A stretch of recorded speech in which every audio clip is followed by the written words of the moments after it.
Brought to you by TechnoSpark 20 series smartphones.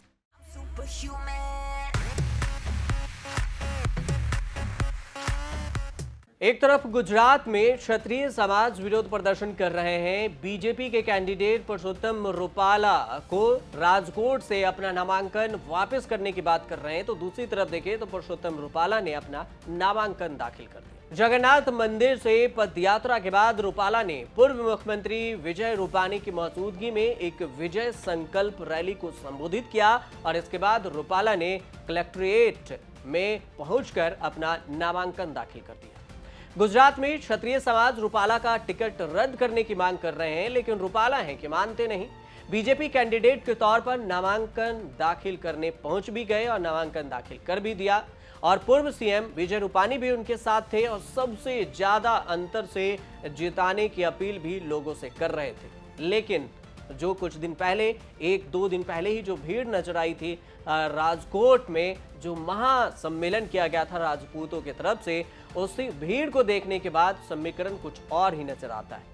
Rupala ने राम राम और भारत माता की जय के नारे लगाए और इसके साथ ही उन्होंने संबोधन की शुरुआत की। रूपाला ने विजय संकल्प रैली में बड़ी संख्या में अपने कार्यकर्ताओं को भी बुलाया था, नागरिकों के साथ इसमें नारेबाजी भी किए। गुजरात की 26 लोकसभा सीटों के लिए तीसरे चरण में चुनाव होने हैं और गुजरात में 7 मई को वोट डाले जाएंगे।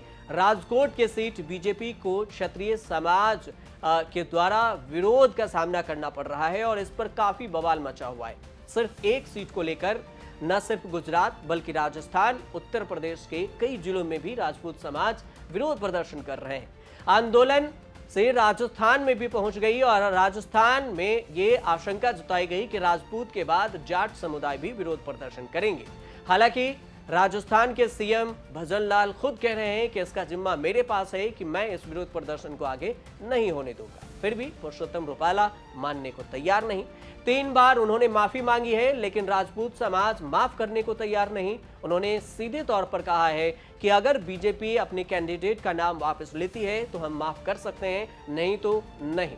देखना यह है कि बीजेपी ने अपने उम्मीदवार को मैदान में उतार भी दिया, रूपाला ने नामांकन भी कर लिया और उधर राजपूत समाज अल्टीमेटम भी दे चुके हैं कि अगर ऐसा नहीं किया जाता है तो राजपूत समाज इससे बड़ा विरोध प्रदर्शन करेंगे। हालांकि ये पहला मौका है जब बीजेपी के किसी नेता को सोशल मीडिया पर पुरुषोत्तम रूपाला से ट्रेंड और उनके बयान को लेकर ट्रेंड किया जा रहा है। वहीं दूसरी तरफ देखें तो राजस्थान में ओम बिरला ने भी इस पर ट्वीट किया और उन्होंने लिखा कि उनके लोकसभा क्षेत्र का क्षत्रिय समाज उनके साथ है और जो रूपाला ने बयान दिया ये उनका निजी बयान है, इससे बीजेपी का कोई लेना देना नहीं है। अब समझ ये लीजिए कि बीजेपी एक तरफ से अपने उम्मीदवार को उतार रही है, दूसरी तरफ से डैमेज कंट्रोल भी कर रही है। डैमेज कंट्रोल कैसे कर रही है कि रूपाला के राजकोट से पर्चा दाखिल किए जाने के बाद सवाल खड़ा हो रहा है कि बीजेपी अब कैसे डैमेज कंट्रोल करेगी। तो अभी तक पार्टी को अपने स्तर से टिकट रद्द करनी थी, लेकिन क्षत्रिय की मांग के अनुसार से अगर बीजेपी रूपाला को हटाती है तो उसे टिकट वापस के नामांकन से भी पीछे हटना पड़ेगा, जो कि नामांकन उन्होंने कर दिया है। तो ऐसे में क्या नामांकन के बाद वो टिकट वापस लेते हैं या बीजेपी किसी और को यहां से नामांकन पत्र भरवाती है, ये अभी कुछ वक्त बाद ही पता चल पाएगा।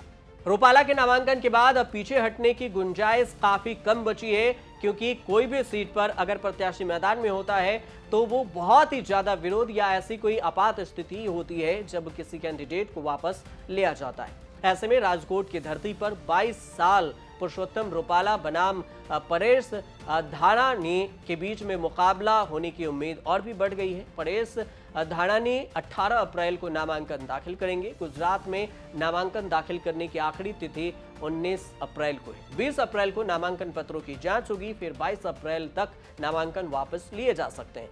क्षत्रिय समाज ने 19 अप्रैल तक का अल्टीमेटम दिया है कि वो अपने नामांकन पत्र वापस ले लें। अब देखना एक सप्ताह और होगा कि आखिर आने वाले समय में क्या कुछ होता है।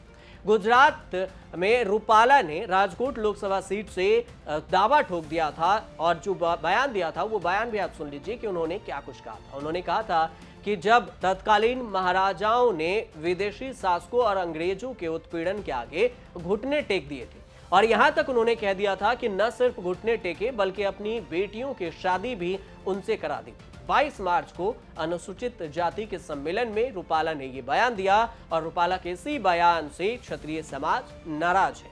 क्षत्रिय समाज के इस शक्ति प्रदर्शन का भी वीडियो आप देख लीजिए जो 2 दिन पहले ही गुजरात के राजकोट में किया गया था और इस महासम्मेलन में करीब 2 लाख क्षत्रिय महिलाएं भी मौजूद थी और इसका वीडियो भी सोशल मीडिया पर चर्चा का विषय बना था।